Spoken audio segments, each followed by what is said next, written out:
Selamat pagi, saudara-saudari di dalam Kristus. Selamat hari Minggu. Good morning, brother and sister in Christ. Happy Sunday. Hari ini adalah harinya Tuhan. Marilah kita bersukacita di dalamnya.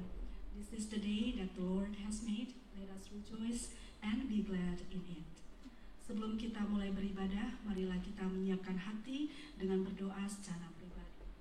Before we start our service, let us quiet our hearts before the presence of God.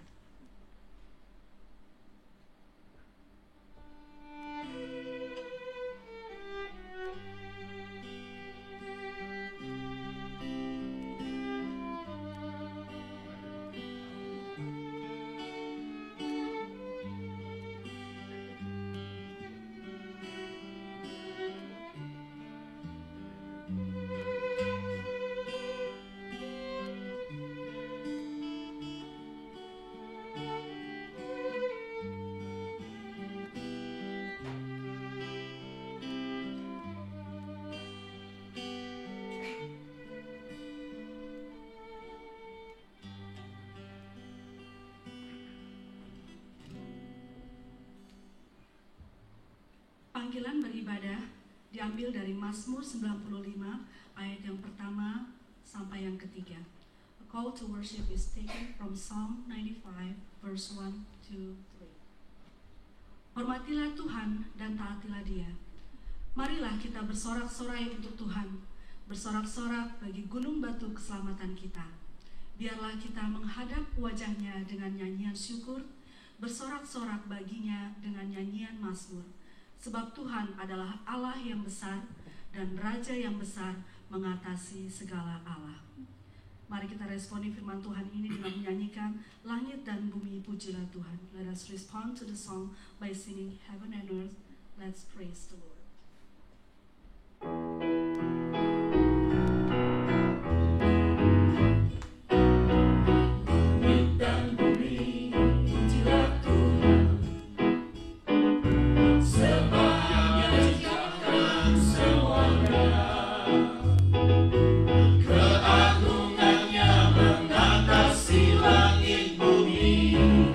Sembah sujud di hadapannya.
Bapa di surga, terima kasih atas nafas hidup dan keselamatan yang kami terima.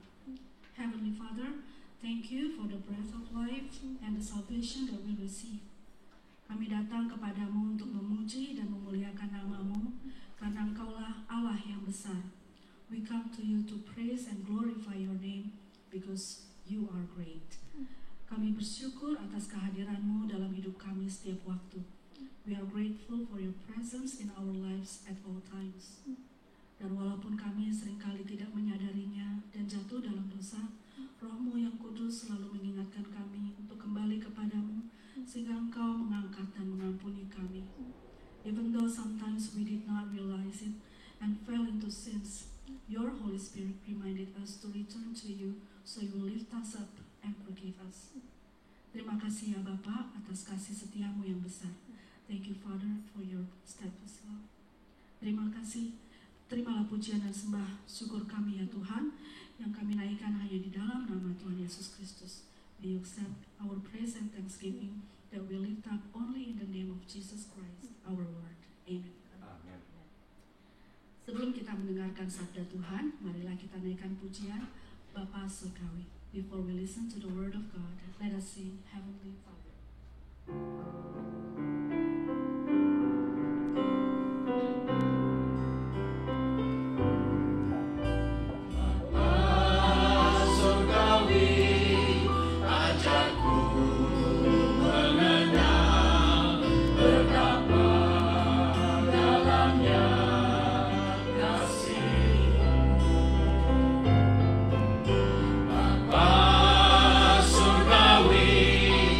Buatku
Sebelum kita berdoa, marilah kita pujikan nama Yesus. Before we pray, let us sing the name of Jesus.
Atas hari yang baru yang Engkau telah berikan kepada kami untuk kami berbakti kepadamu.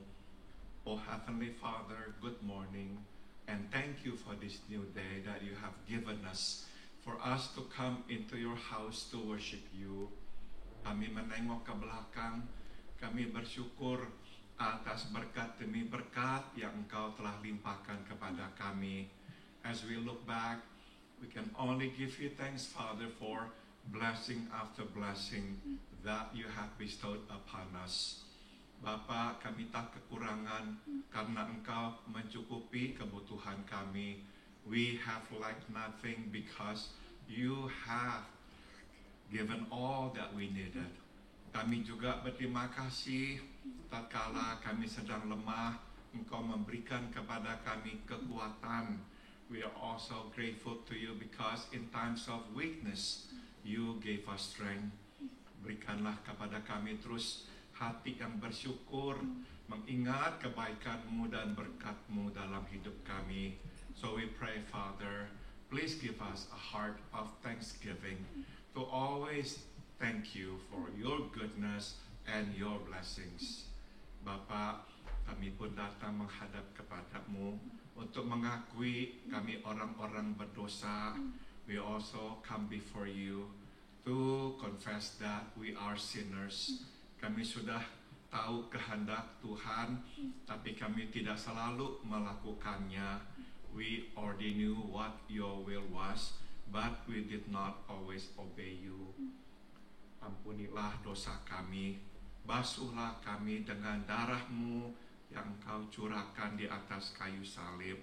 So we pray, Father, please forgive us our sins and wash us clean with your blood that you have shed on the cross for us. Bapa, kami juga mengingat sekarang saudara-saudara kami yang tengah sakit. Heavenly Father, we also remember our brothers and sisters who are ill. Kami terus berdoa juga buat Tante Elvir, memohon kepadamu Berilah kekuatan dan kesembuhan kepada Tante Elvir. We remember our sister Tante Elvir. May you continue, Father, to give her strength and healing. Kami juga berdoa buat Om Arthur. Biarlah Engkau terus memberi kekuatan kepadanya menjalani perawatan minggu demi minggu. We pray for our brother Om Arthur. May you continue to give him strength to go through treatment week after week. Bapak, kami juga berdoa buat Om David Sugita yang tengah dirawat di rumah sakit. Biarlah Tuhan terus menyembuhkannya, memberikan kepadanya kekuatan yang dibutuhkannya. We also pray for a brother by the name of Om David Sugita. May you touch him and heal him. May you give him strength, Father, so he will be totally healed. Bapak dalam surga, kami juga berdoa buat seorang saudari bernama Andri, anak dari teman kami, Ling Ling. Kami memohon, bangunkanlah anakmu ini. Biarlah dia kembali sehat, menerima kesembuhan dari Tuhan. We pray for Andri, the daughter of our friend Ling Ling, who is still in the hospital. We pray, Father, may you wake her up. May you strengthen her. May she be healed through your power. Bapak dalam surga, kami juga berdoa buat seorang teman bernama Anyau. Berilah kepadanya kekuatan, bersihkanlah tubuhnya dari segala sakit penyakit. We also pray for a friend by the name of Anyau. May you also touch and heal him and cleanse his body from all sickness. Bapak, kami juga berdoa buat Tante Lydia.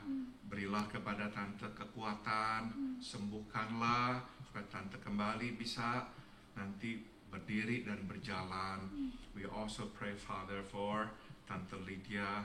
May you continue to touch and to heal her, that she can again stand and walk. Kami juga mengingat Tante Daisy. Biarlah Tuhan terus memberikan kekuatan kepada Tante Daisy hari lepas hari.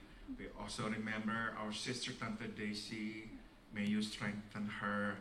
May she be renewed, Father, day after day. Bapak, kami juga berdoa buat saudari kami Stephanie dan Mira. Berilah kepada mereka kekuatan dan kesembuhan. We also lift up our sisters by the name of Stephanie and Mira. May you also, Father, touch them and heal them so that they will continue to lead a healthy life. Kami juga berdoa buat saudari Herwi dan pendeta Tony Moniaga. Jamahlah mereka, berilah kepada mereka kesembuhan. We also remember our sister by the name of Herwi and also our brother Tony Moniaga. May you touch them, Father. May you heal them so they will continue, Father, to be healthy. Dan biarlah Engkau juga berkenan untuk menyembuhkan hamba-Mu ini, saya, supaya tetap sehat dalam perlindungan Tuhan.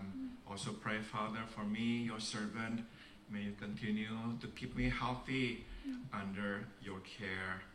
Bapa dalam surga, kami sekarang hendak mendengarkan firman-Mu. Berbicaralah, kami siap untuk mendengarkan. And now we pray, Father, may you speak to us. We want to listen to you.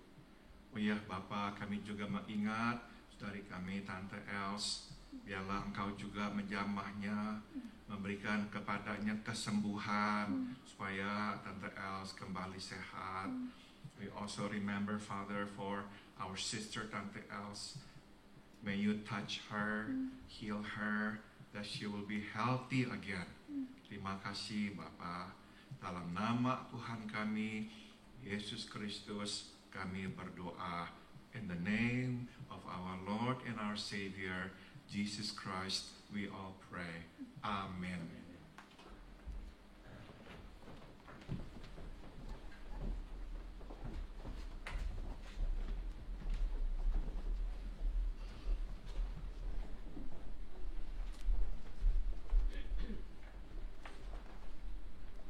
Kalau ada Alkitab di tangan saudara, marilah kita membuka Kisah Para Rasul pasal 16. If you have your Bible with you, please turn to the book of Acts, chapter 16. Saya hanya akan membacakan dalam bahasa Indonesia. I will only read this in Indonesian. Kisah Para Rasul pasal 16, the book of Acts, chapter 16.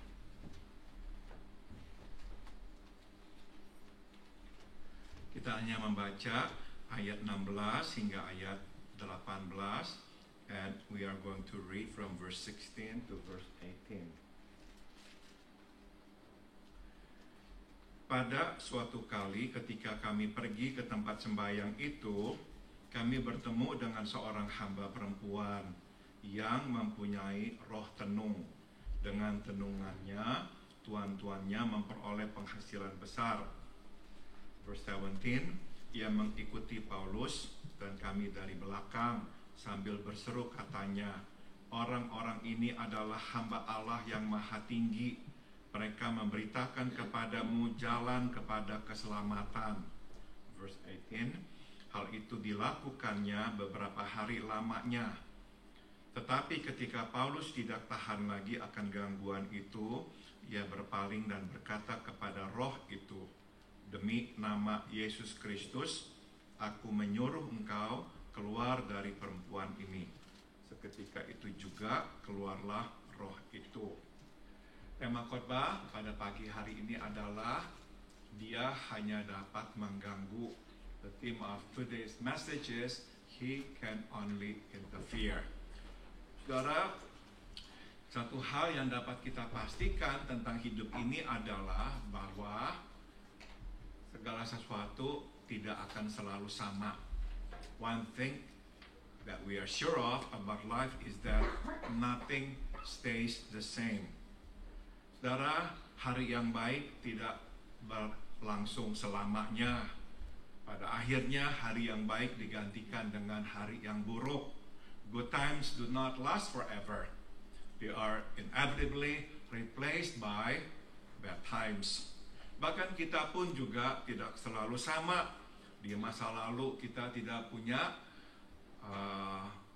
wrinkles, keriput. Tapi sekarang kita mempunyai keriput. Ya, even we do not stay the same. In the past we had no wrinkles, but today we do.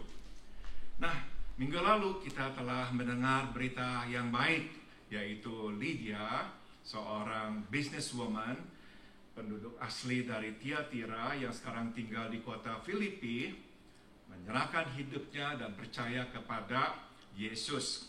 Last week we learned the good news. Lydia, a businesswoman and a native of Tiatira, who now resides in Philippi, has placed her faith in Jesus. Dia adalah petobat pertama di benua Eropa. So you see, she has become the first convert in Europe. Saya yakin Paulus, Silas, Dr. Lukas, dan Timotius pastilah bergembira. I'm sure Paul, Silas, Dr. Luke, and Timothy must be pretty excited. Sekarang mereka memahami mengapa Roh Kudus mengarahkan mereka untuk ke Makedonia yang sekarang berada di wilayah negara Yunani. They now understand why the Holy Spirit has led them to Makedonia, now in the modern country of Greece. Saudara, selalu ada sukacita yang besar mengetahui kehendak dan pimpinan Roh Kudus. There is a great joy of knowing the will and the leading of the Holy Spirit. Tapi saudara, ada sukacita yang lebih besar mengetahui alasan atau mengapa Tuhan campur tangan dalam hidup kita dan melakukan sesuatu di dalam kehidupan kita. But there's even more joy of knowing why God has intervened and done something in our lives. Masalahnya adalah tidak selalu Tuhan memberitahukan kepada kita alasan atau tujuan mengapa dia berbuat sesuatu. But the problem is, God does not always let us know the reason or the purpose why He does what He does in our lives. Seringkali justru kita tidak melihat alasan dan tujuan mengapa Dia berbuat apa yang diperbuatnya. And more often than not, we don't get to see the reason and the purpose why He does what He does. Sudah tentu saudara, kita lebih mau tahu daripada tidak tahu, sebab tidak tahu membuat kita cemas. But of course, we prefer knowing to not knowing. You see, not knowing makes us anxious. Tapi saudara, ada satu lagi alasan mengapa kita lebih mau tahu. But there is another reason why we want to know. Dan alasannya adalah agar kita tahu bahwa penderitaan yang kita telah lalui tidaklah sia-sia. And that reason is so we can be sure that the hardship we have been through is not in vain. Saudara, meskipun kita mesti menderita, tapi jika kita tahu apa tujuannya kita menderita, kita akan lebih dapat menanggung penderitaan itu. Even though it is hard, we are still willing and perhaps able to make the sacrifice and go through the hardship as long as we know that it is not all for nothing. So, waktu kita tidak tahu kenapa atau apa tujuannya penderitaan yang sedang kita hadapi ini, kita akan mulai berspekulasi bahwa penderitaan kita ini kok rasanya sia-sia, tidak ada artinya.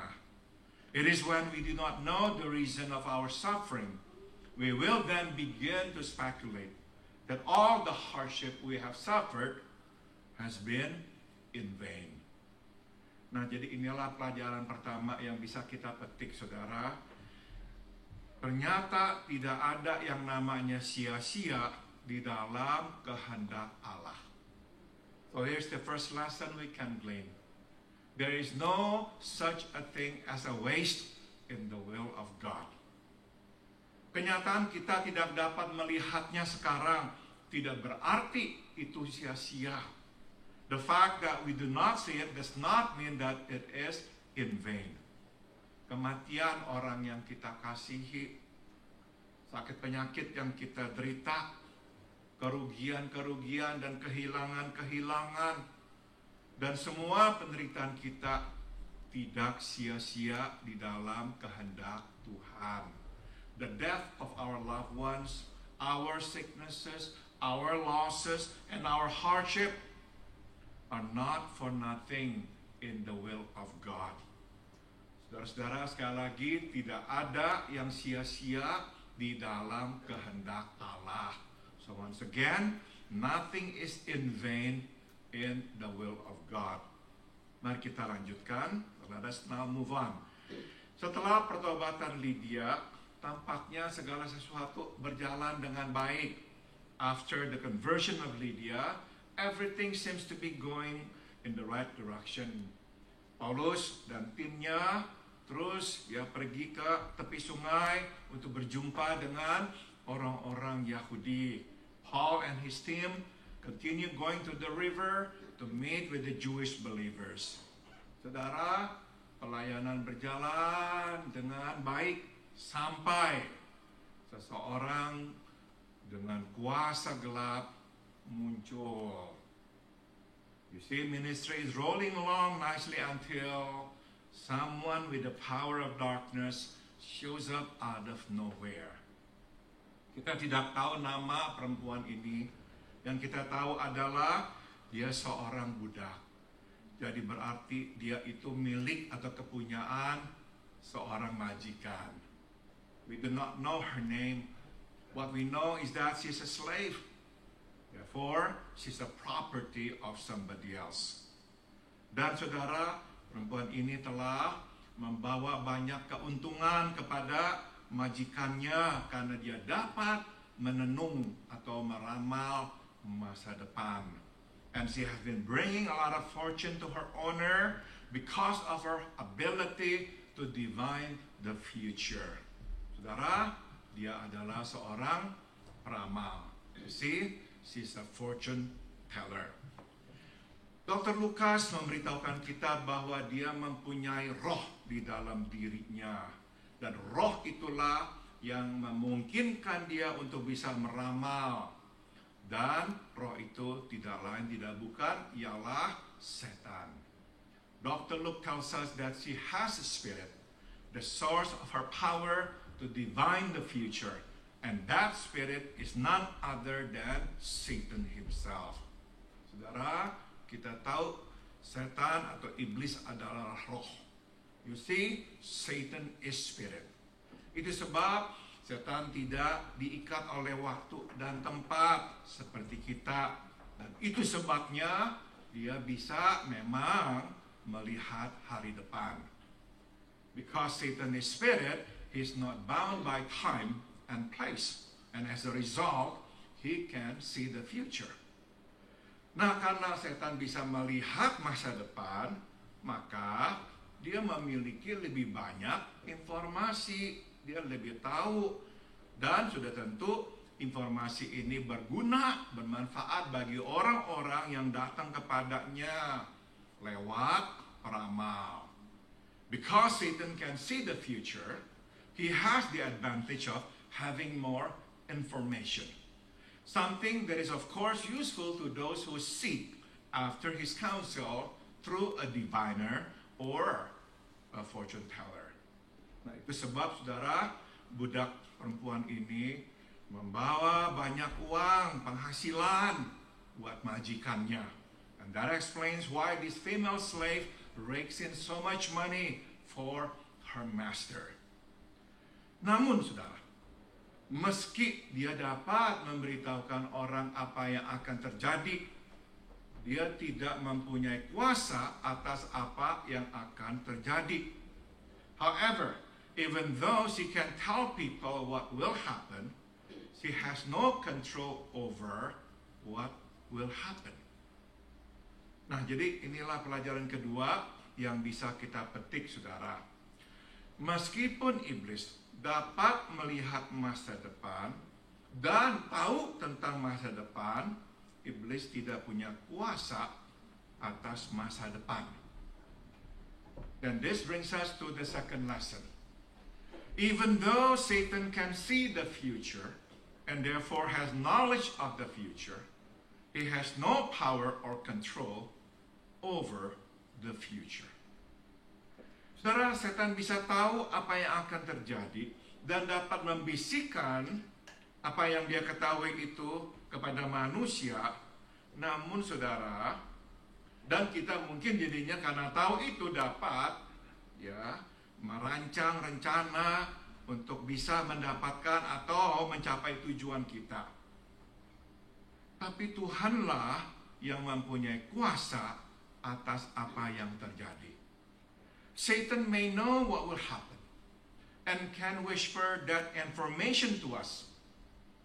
And we may be able to devise a scheme to achieve our goal. But it is God who has full control. Saudara, Tuhan dapat menghalangi rencana kita dan dia dapat mengalihkan jalan hidup kita. God can always thwart our plan or change the course of our life. Jadi, jangan datang kepada iblis untuk melihat masa depan karena dia tidak punya kuasa akan masa depan. So do not go to Satan who can only see the future but has no power over the future. Sebaliknya datanglah kepada Allah yang mempunyai kuasa atas masa depan. Instead, go to God who holds the future in his hands. Kita tidak perlu mengetahui dan melihat masa depan. Kita hanya perlu menyerahkan dan mempercayakan masa depan kepada Tuhan yang mempunyai kuasa atas masa depan. We need not see the future. We only need to surrender and trust Him who controls the future, God Himself. Nah, mari kita kembali lagi melihat budak perempuan ini. Let's go back to this female slave. Saudara, Alkitab memberitahukan kita bahwa dia terus mengikuti Paulus. Jadi berarti kemanapun Paulus pergi, dia akan ikuti. The Bible tells us that she follows Paul and Tim, which means she goes wherever Paul goes. Dan secara berkala dia akan berteriak-teriak, orang-orang ini adalah hamba Allah yang maha tinggi, yang menunjukkan kepadamu jalan keselamatan. And periodically she will shout, these men are servants of the Most High God, who are telling you the way to be saved. Dan dia tidak berhenti mengikuti Paulus dan berteriak-teriak selama berhari-hari. And she keeps doing it for many days. Apa sebenarnya yang tengah dilakukannya? What exactly is she doing? Saudara, dia sedang mengganggu pekerjaan Tuhan. She is interfering with the work of God. Saudara, setan mengutusnya untuk mengganggu usaha dan pekerjaan Paulus memberitakan Injil Yesus. Yes, Satan has dispatched her to disrupt Paul's effort to share the gospel of Jesus. Jadi saudara, manakala Paulus berhenti untuk berbicara dengan orang tentang Yesus, dia dari belakang akan berteriak-teriak, orang-orang ini adalah hamba Allah yang maha tinggi, yang menunjukkan kepadamu jalan keselamatan. So whenever Paul stops to talk to somebody, she will come around and shout, these men are servants of the Most High God, who are telling you the way to be saved. Karena pada akhirnya Paulus tidak dapat berbicara dengan siapapun. Karena dia dan orang yang diajak bicara tidak lagi dapat berkonsentrasi. In the end, Paul cannot even talk to anybody because he and his hearers can no longer concentrate. Nah, dengan kata lain, misi tercapai. Paulus berhenti tidak bisa melakukan pekerjaan Tuhan. Ini yang dianggap atau dipikirkan oleh setan. Mission is accomplished. Paul cannot do the work of God. So, Satan thinks. Tapi, setan keliru. But he thinks wrong. Nah, jadi inilah pelajaran ketiga yang bisa kita petik. So, here's then the third lesson we can learn. Saudara, setan hanya dapat mengganggu pekerjaan Tuhan, dia tidak dapat menghentikan pekerjaan Tuhan. Satan can only interfere with the work of God, but he cannot stop the work of God. Saudara, setan dapat menciptakan dan mengobar-ngobarkan perpecahan di kalangan orang Kristen. Betul. Yes, Satan can create and inflame friction among Christians. Setan juga dapat menanamkan kebimbangan di hati orang Kristen. Satan can also plant doubt in the hearts of Christians. Dan setan dapat mencobai orang Kristen untuk jatuh ke dalam dosa. And Satan can also tempt Christians to fall into sin. Dan setan dapat merusakkan hati dan pikiran orang Kristen. And Satan can corrupt the hearts and minds of Christians. Saudara, sudah tentu semua ini akan mengganggu pekerjaan Tuhan. And all these undoubtedly will interfere with the work of God. Tapi saudara, setan tidak dapat menghentikan pekerjaan Tuhan, sebab pekerjaan Tuhan terus berlanjut. Meskipun ada perpecahan, ada kebimbangan, ada kejatuhan, dan ada kehancuran. What Satan cannot do is to stop the work of the Lord. Because God's work continues despite friction and doubts, despite moral failures and corruptions. Nah, pada akhirnya Paulus bisa melihat bahwa budak perempuan ini adalah utusan iblis. Meskipun yang dia teriakkan adalah kata-kata yang terdengar rohani. Finally, Paul discerns that this female slave is an emissary of the devil, even though she's shouting something that sounds spiritual. Dengan satu teguran, dalam nama Yesus Kristus, kuperintahkan engkau untuk keluar darinya. Setan meninggalkan perempuan itu dan juga Paulus. With one rebuke, in the name of Jesus Christ, I command you to come out of her. The devil leaves her and Paul. Mari kita berhenti sejenak dan bertanya. Let us pause first and ask, kenapakah si penenung ini, si peramal ini, meneriakkan kata-kata yang terdengar rohani? Why did this fortune teller shout words that were spiritually sound? Saudara, dia tidak berteriak, jangan percaya orang ini, orang-orang ini palsu. You see, she did not shout, do not believe these men because these men are imposters. Sebaliknya dia berteriak, orang-orang ini adalah hamba Allah yang maha tinggi, yang menunjukkan jalan keselamatan. Instead she shouted, these men are servants of the Most High God, who are telling you the way to be saved. Jadi bukan saja dia tidak menjelek-jelekan, mencoreng nama Paulus dan pekerjaannya, dia bahkan mengafirmasi, meneguhkan siapa Paulus dan apa yang dilakukannya. Bahwa dia adalah hamba Allah yang maha tinggi dan sedang menunjukkan jalan keselamatan. So not only did she not smear Paul's name and work, she in fact affirms Paul's work and identity. That he was a servant of the Most High God and that he was pointing people to salvation. Ini pertanyaannya, mengapa kok dia itu menolong atau membantu pekerjaan Allah? So the question is, why did she help the work of God?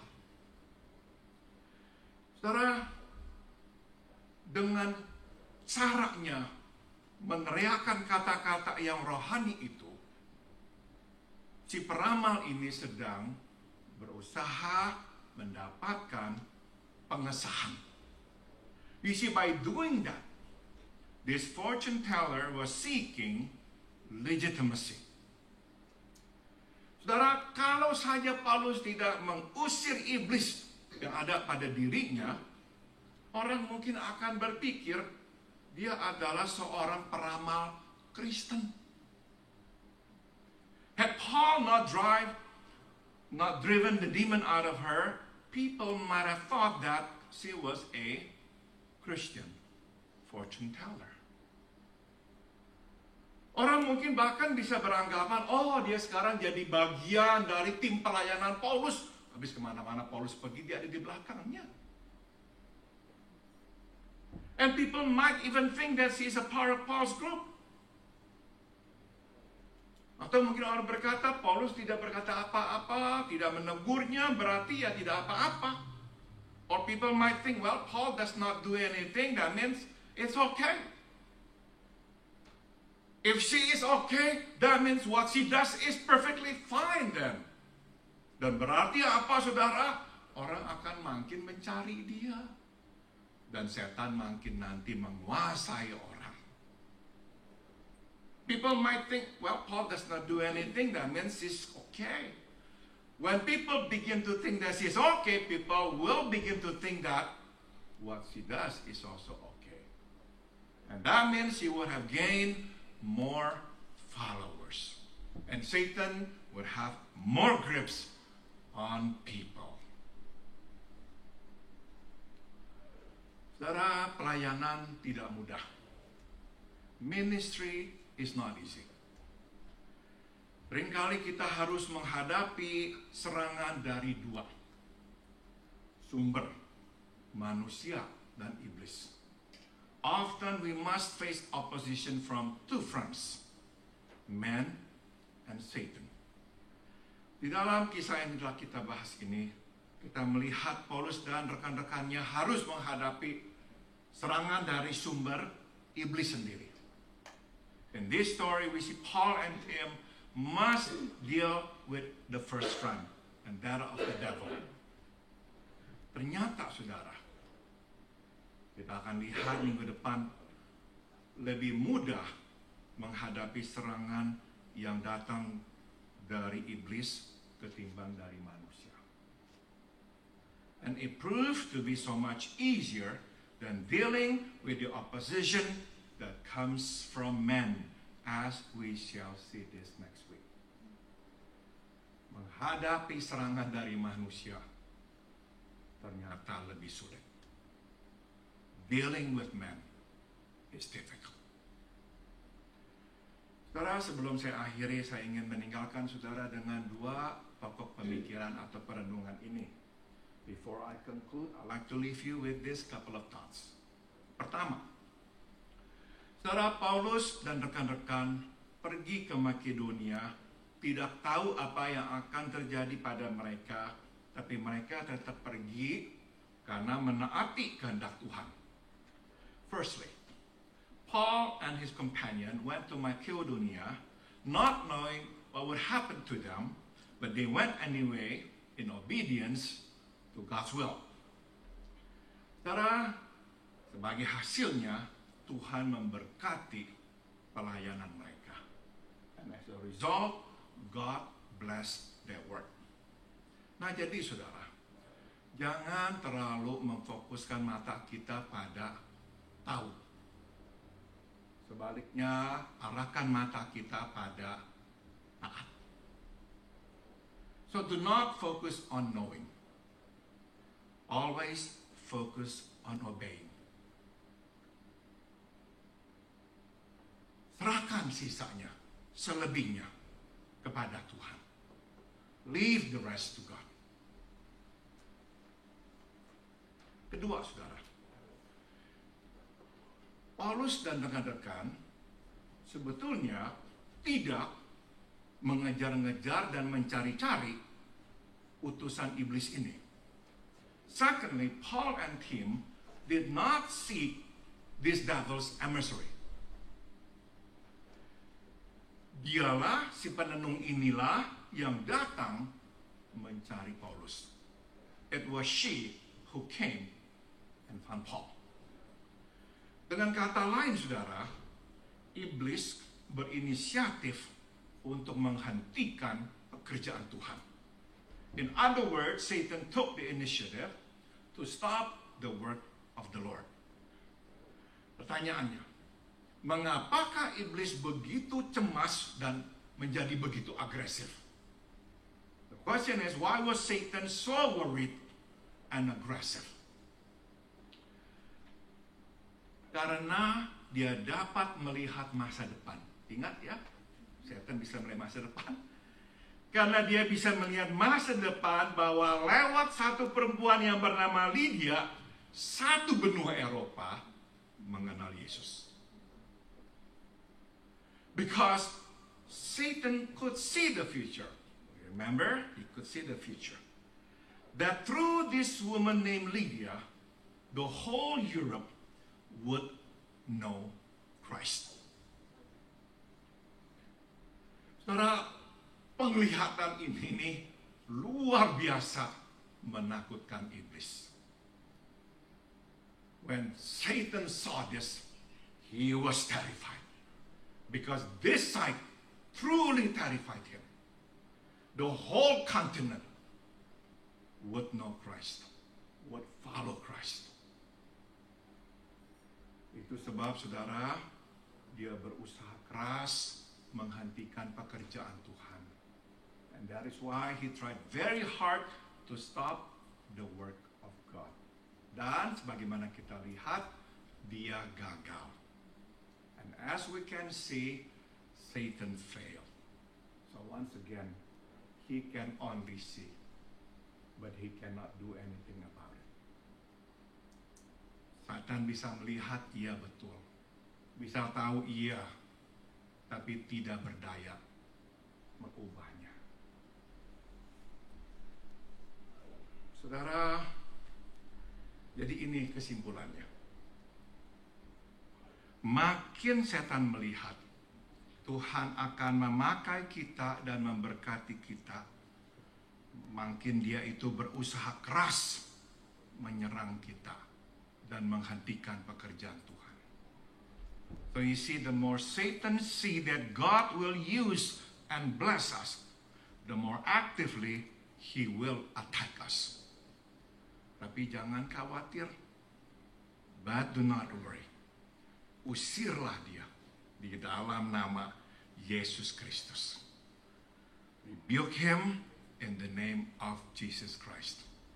Begitu diusir, setan lari. When you rebuke him in the name of Jesus Christ, Satan will run away. Mari kita berdoa.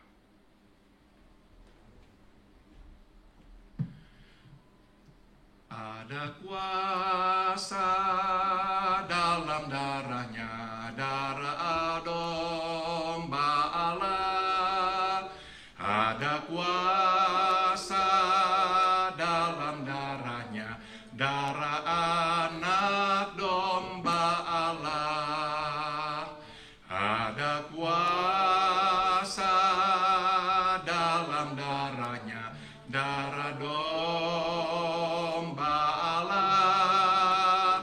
Ada kuasa dalam darahnya, darah anak domba Allah. Sekali lagi, ada kuasa dalam darahnya, darah domba Allah. Ada kuasa dalam darahnya, darah anak domba Allah.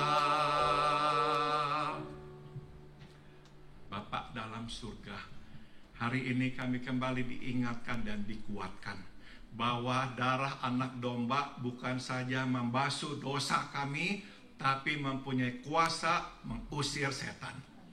Today, Father, we are once again reminded and reaffirmed that the blood of the Lamb has the power not only to wash our sins, but has the power to drive out demons. Bapak dalam surga, kami sungguh aman di dalam tangan-Mu. We are truly safe in your hands. Tidak ada yang dapat mengubah apapun sewaktu kami dalam tangan Tuhan. Nothing will change because nobody can change a thing when we are in your hands. Dalam nama Tuhan Yesus kami bersyukur. In the name of Jesus we all pray. Amen.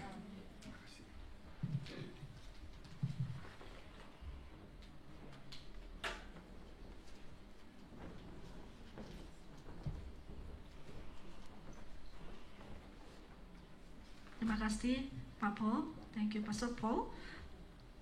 Nama Yesus begitu berkuasa. Amin. The name of Jesus is powerful. Semoga firman Tuhan hari ini membuat kita lebih percaya dan taat kepada Tuhan. May the sermon today strengthen our faith and keep trusting the Lord and obey His commandments. Kita akan mendengarkan pujian lagu yang dibawakan oleh Ibu Santi dan Ibu Devi. Ibu Santi and Ibu Devi will praise the Lord in a song. Let's hear it.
Terima kasih Tante Devi, Ibu Santi, pujian yang sungguh indah.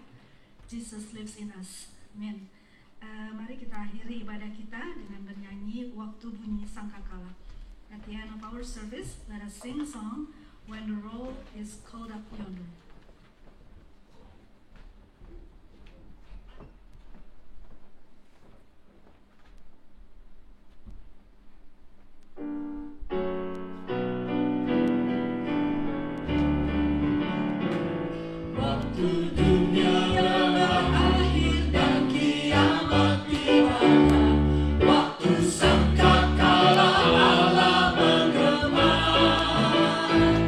Waktu umatnya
Mari kita masuk dalam doa berkat. Now let us receive the benediction. Biarlah kasih karunia dari Tuhan kita Yesus Kristus, may the grace of our Lord Jesus Christ, biarlah kasih tak berkesudahan dari Allah Bapa, and may the unceasing love of God the Father, dan biarlah persekutuan serta kekuatan dari Roh-Nya yang kudus menyertai kita sekalian, and may the fellowship and the power of His Holy Spirit be with us all dari sekarang sampai kita berjumpa dengan Tuhan kita Yesus di sorga nanti. From now on until we see Him face to face in heavens above. Amen.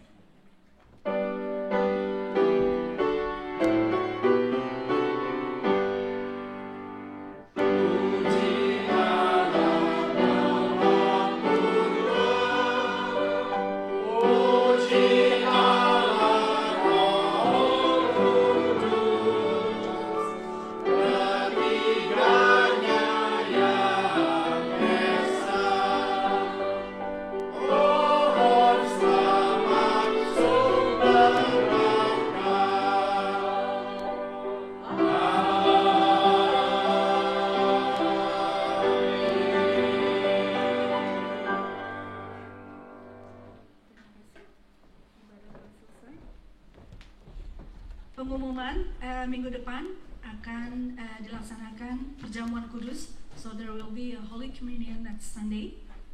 Kedua, happy birthday, selamat ulang tahun untuk Gwen Gracia Lago tanggal 25 April, Syafi Lim 26 April, Tante Berta Tian tanggal 27, Yesaya Adijaya tanggal 27, Sigit Primanto 30 April, Marina Cahyadi tanggal 1 Mei. Puji Tuhan. Mari kita tutup ibadah kita. Terima kasih ya Tuhan atas kehadiran-Mu dalam ibadah kami. Kiranya Engkau bersuka atas pujian yang kami naikkan.